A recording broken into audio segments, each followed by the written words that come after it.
Hello বন্ধুরা, তোমরা সবাই কেমন আছো? আমরা ভালো আছি। আজ অনেকটা স্বস্তির নিঃশ্বাস ফেললাম। কাল এত গরম ছিল, এখন ঝিরিঝিরি বৃষ্টি পড়ছে। আর তুর্য এখানে স্নান করে বসে আছে। আর টুটুন এদিকে সকাল সকাল স্নান টান করে সব পুজোর আয়োজন করেছে। আজ আমরা শিবকে বসাবো শ্রাবণের দ্বিতীয় সোমবার। আমরা নতুন ঘরে, যেখানে আমরা এখন থাকছি, সেখানে আমরা শিবের স্থাপনা করব, নিজেরাই বসাবো। তো সেই জন্য এই শিব আমি বেনারস থেকে এনেছিলাম। তো বাবাকে আজকে আমরা বসাচ্ছি। তো সেই জন্য ও চন্দন টন্দন বেটে সব রেডি করে নিচ্ছে। আমারও স্নান হয়ে গেছে। এখন টুটুন রুদ্র অভিষেক করছে, স্নান করাচ্ছে। দুধ, গঙ্গা জল, ঘি, মধু, কর্পূর সব কিছু দিয়ে বাবাকে স্নান করাচ্ছে। টুটুনের হয়ে গেলে তারপরে আমি স্নান করাবো। এত সুন্দর লাগছিল না, বাবার মাথায় দুধটা ঢালার সাথে সাথে কালারটা এত সুন্দর লাগছিল, যেন বাবা সাদরেই গ্রহণ করেছেন। খুব ভালো লেগেছে। আমি যখন আমরা বেনারস গিয়েছিলাম তখন এই শিবলিঙ্গ আর নন্দীকে ওখান থেকে এনেছিলাম। আর কালকে এই পাথরের থালাটা কেনা হলো। খুব সুন্দর একদম সেট হয়েছে। তো এখন অগুরু দেওয়া হচ্ছে। সব কিছুর পরে এখন জল দেওয়া হচ্ছে বাবাকে।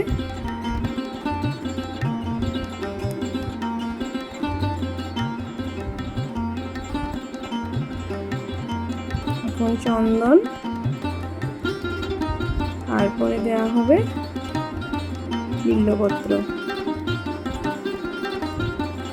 আকন্দ ফুল, বিল্লপত্র, সাদা ফুল সব কিছু দিয়ে এখন বাবাকে পুজো করা হচ্ছে। শিবের মাথায় জল না ঢাললে ভালো লাগে না। একদিনও আমি শিবের মাথায় জল ঢালা হয় না এরকম হয় না, কিন্তু এবার 2-3 দিন মিস গেছে। তো এখন থেকে তো রোজই ঢালবো।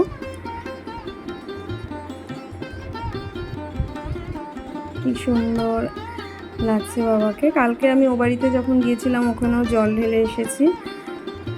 এখন আমি দিয়ে দিচ্ছি, তারপরে তুর্য দেবে। তুর্য ওয়েট করছে। কালকে সানডে ছিল, তো কালকে গিয়েই আমরা নিয়ে এসেছি। এখন আমি বাবার মাথায় জল ঢালছি। এরপরে একে একে আকন্দ ফুল, বেলপাতা সব কিছু দিয়ে বাবাকে পুজো সেরে নিচ্ছি। পদ্ম ফুলটা ফুটিয়ে দিলাম, ভালো করে হাত দিয়ে ফুটিয়ে তারপরে পদ্ম ফুলটা দিতে হয়, তাহলে সুন্দরও লাগে দেখতে। তো টুটন বলছে ভালো করে পাপড়িটাকে খুলে দাও, খুব সুন্দর লাগে, এভাবে দিলে ভালো লাগে। আর সব ঠাকুরদেরও অল্প অল্প করে ফুল দিয়ে দিচ্ছি। এখন তুর্য এসেছে, তুর্য জল দিচ্ছে, ওর বাবা ওকে দিয়ে দিচ্ছে। আমরা বেনারস থেকে আমি, টুটন, তুর্য 3জনে মিলে শিব বাবাকে এনেছিলাম। আর আজ আমরা 3জনেই মিলে একসাথে পুজো করছি। এত আনন্দ লাগছে মনটা। আরতিটা এখন সেরে নিচ্ছি। ধুনোর গন্ধটা যেন গোটা ঘরে একদম ছড়িয়ে পড়েছে।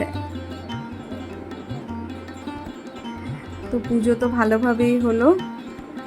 আর এখন এদিকে আজকে আমি 1 সেদ্ধ ভাত খাবো। তো সব রেডি করে নিয়েছি। চাল ধুয়ে আলু কেটে নিয়েছি, প্রেসারে সিটি মেরে দেব। সেদ্ধ ভাতটা প্রেসারেই বেশি ভালো লাগে। এদিকে ভাতটা বসিয়ে দিলাম। আর তুর্যর খাওয়াটাও রেডি করে নিয়েছি। ও তো স্নান করে শিবের মাথায় জল দিল। এখন ওর জন্য সেরিগ্রোটা রেডি করে নিয়েছি। আমি তুর্যকে কয়েক চামচ খাওয়ানোর পরে বললাম তুমি নিজের হাতে খাও। তো রোজ বায়না করে ও নিজের হাতে খাবে। আমি বলছি ঠিক আছে খাও, দেখি তুমি কতটা খেতে পারো। তো এখনও খাচ্ছে নিজের হাতে 2-3 চামচ করে করে, এভাবেই তো অভ্যাস হবে। আর এখন নিজের হাতে অন্যান্য সব কিছুই খেতে পারে, শুধু ভাতটা একটু প্রবলেম করে, ও শিখে যাবে সেটাও আস্তে আস্তে। আর এদিকে টুটন সব অর্গানাইজ করে নিয়েছে, পুজো দিয়ে জায়গাটা পরিষ্কার করে থাকে থাকে সব রেখে দিয়েছে। ফুল, বেলপাতা, ঠাকুরের গামলা সব সুন্দর করে ও এই দিকটা সাজিয়ে নিয়েছে।